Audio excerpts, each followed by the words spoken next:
This video is designed to help you start an RV park business. At the end of the video, you'll find a valuable gift. It's an RV park business plan that you can download, and will lay down for you, step by step, everything you need to know to start a successful RV park business of your own. If you are new to this channel, make sure to hit the subscribe button for more videos like this. The demographic and psychographics composition of those who need the services of an RV park facility is not restricted to adults who love outdoor activities and camping, but extends to children and families also. There is a wide range of clientele who visit and patronize RV parks for different purposes. In essence, the target market of an RV park facility is all-encompassing. It is not restricted to any age group, gender, race, tribe or group of people. So, if you are looking toward defining the demographics of your RV park facility business, then you should make it far-reaching to include households and families, schools, churches and religious centers, sports clubs, corporate organizations, travelers, and tourists. Decide on a niche to concentrate on. Most RV park facilities tend to operate the general service that a standard RV park facility provider is expected to offer, which is why it seems that there are no niche areas in the industry. But on the other hand, some RV park facilities may decide to major in some key areas such as operating campgrounds, operating RV parks, operating overnight recreational camps, operating travel trailer and caravan campsites, operating wilderness camps, food and drinks court, ice cream shop, other related facility operations. Competition. No matter the line of business you decide to pitch your tent, you are still going to compete with others who are in the same area of business, and the RV park facility business is not an exemption. The level of competition in the RV parks industry to some extent depends largely on the location of the business, your niche area of operation and of course the capacity of your RV park facility. If you can successfully create a unique niche for your RV park facility business, you are likely going to experience little or no competition. For instance, if you are the only RV park facility in your location that operates overnight recreational camps, or operates travel trailer and caravan campsites, or wilderness camps, you can successfully monopolize the market for a long time, before you start having competitions. Economic analysis. When starting an RV park facility business, you just have to get your cost-income economic analysis right. If your intention of building the business is to generate profits, grow the business and perhaps expand the business, and start competing at the national level. When conducting costing and economic analysis for your RV park facility business, you just have to critically examine these key factors: place, pricing, and promotion. As a matter of fact, you would have to continue to review these key factors at regular intervals while running your RV park facility business. As an RV park facility business owner, you just have to have proper grasp of your competitive landscape if indeed you want to maximize profit and be in the front line of the industry.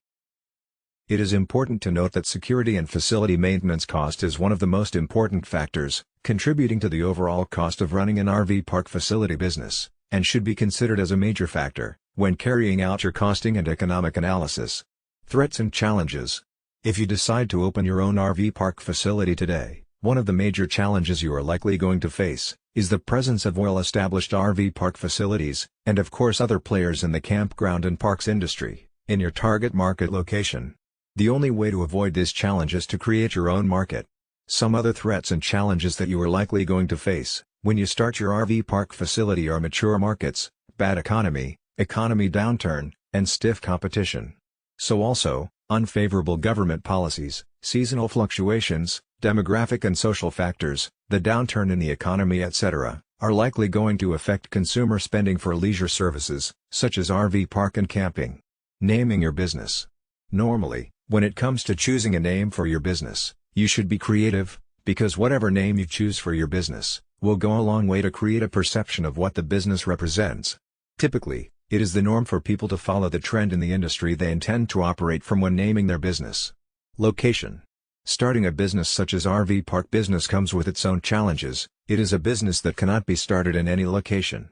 As a matter of fact, you will need zoning approval from the local council and other regulating authorities in the city you intend to open your RV park facility business. Generally, in business, it cannot be overemphasized that the location you chose to start your business is key to the success of the business. Hence, entrepreneurs are willing to rent or lease a facility in a visible location, a location where the demography consists of people with the required purchasing power and lifestyle. If you make the mistake of renting or leasing a facility for your RV park business in a not too visible or hidden location, simply because it is cheap, then you must be prepared to spend more in promoting the business. It is important to note that a business facility in a good location does not come cheap, hence you should be able to allocate enough funds for leasing in your budget. If you are new to the dynamics of choosing a location for a business such as an RV park, then you should talk to a business consultant, or a realtor, who has a full grasp of the city and perhaps country you intend to start your RV park business. The next part of the video is not specific to RV park business. Nevertheless, this knowledge is essential for success in the RV park business, as well as in any other business. Ignore it at your own peril. Operating a successful RV park business will depend on the following 4 conventions. 1. A practical plan, with a solid foundation. 2. Dedication, and willingness to sacrifice, to reach your goal. 3. Technical skills. 4. Basic knowledge of management, finance, record keeping and market analysis. As a new owner, you will need to master these skills and techniques if your business is to be successful. 1. Does your product or service satisfy an unfilled need? 2. Will your product or service serve an existing market in which demand exceeds supply? 3. Will your product or service be competitive based on its quality, selection, price, or location? Market analysis. For a small business to be successful, the owner must know the market.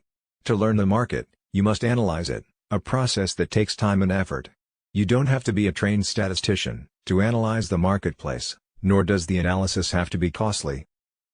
Analyzing the market is a way to gather facts about potential customers and to determine the demand for your product or service. The more information you gather, the greater your chances of capturing a segment of the market. Know the market before investing your time and money in any business venture. The following questions will help you collect the information necessary to analyze your market and determine if your product or service will sell. This brief exercise will give you a good idea of the kind of market planning you need to do.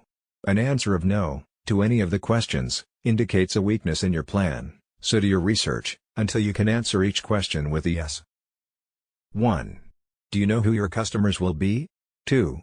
Do you understand their needs and desires? 3. Do you know where they live? 4. Will you be offering the kind of products or services that they will buy? 5. Will your prices be competitive in quality and value? 6. Will your promotional program be effective? 7. Do you understand how your business compares with your competitors? 8. Will your business be conveniently located for the people you plan to serve? 9. Will there be adequate parking facilities for the people you plan to serve? Planning your startup. The following questions are grouped according to function. They are designed to help you prepare for opening day. Merchandise. Have you decided what items you will sell or produce, or what services you will provide? Have you made a merchandise plan, based upon estimated sales, to determine the amount of inventory you will need to control purchases? Have you found reliable suppliers, who will assist you in the startup? Have you compared the prices, quality, and credit terms of suppliers? Business records. Are you prepared to maintain complete records of sales, income and expenses, accounts payable, and receivables? Have you determined how to handle payroll records, tax reports, and payments? Do you know what financial reports should be prepared, and how to prepare them? Finances. A large number of small businesses fail each year. There are a number of reasons for these failures, but one of the main reasons is insufficient funds. Too many entrepreneurs try to start and operate a business without sufficient capital, money. To avoid this dilemma, you can review your situation by analyzing the following 3 questions. 1. How much money do you have? 2. How much money will you need to start your business? 3. How much money will you need to stay in business? In order to answer the second question, how much money will you need to start your business? You need to prepare an estimate of all your startup costs. Here is a list of items you may need to take into account. Note that this list is for a retail business. Items will vary for service, construction, manufacturing or online firms.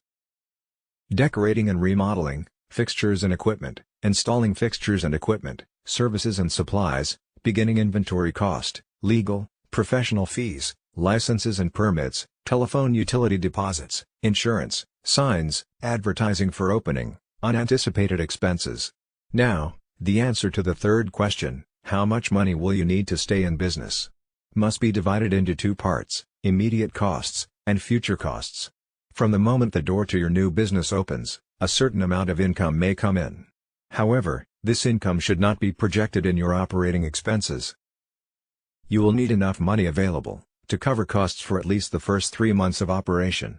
The following list will help you project your operating expenses on a monthly basis. Typical expenses for 1 month may include your living costs, employee wages, rent, advertising, supplies, utilities, insurance, taxes, maintenance, delivery, transportation, miscellaneous. Now sum up the total estimated monthly expenses and multiply it by 3. This is the amount of cash you will need to cover operating expenses for 3 months. Deposit this amount in a savings account before opening your business. Use it only for those purposes listed in the above list, because this money will ensure that you will be able to continue in business during the crucial early stages. By adding the total startup costs to the total expenses for 3 months, you can learn what the estimated costs will be to start and operate your business for 3 months. By subtracting the totals of the lists from the cash available, you can determine the amount of additional financing you may need, if any. Now you will need to estimate your operating expenses for the first year after startup. The first step in determining your annual expenses is to estimate your sales volume, month by month. Next, determine the cost of sales. You may want to use a spreadsheet to do this. After startup, the primary source of revenue in your business will be from sales, but your sales will vary from month to month because of seasonal patterns and other factors. It is important to determine if your monthly sales will produce enough income to pay each month's bills. An estimated cash flow projection will show if the monthly cash balance is going to be subject to such factors as the following: failure to recognize seasonal trends, excessive cash taken from the business for living expenses, too rapid expansion, and slow collection of accounts if credit is extended to customers. Conclusion: if you have carefully answered all the questions in this video, you have seriously thought about your goal. However, there may be some things you may feel you need to know more about. Owning and running an RV park business is a continuous learning process. Research your idea, and do as much as you can yourself, but don't hesitate to seek help from people who can tell you what you need to know. As we conclude this video, it's time you get your free RV park business plan gift. Go to the description below this video to get it now. It is completely free, no strings attached. Thanks for watching. If you enjoyed this video, please like and hit the subscribe button for more videos like this.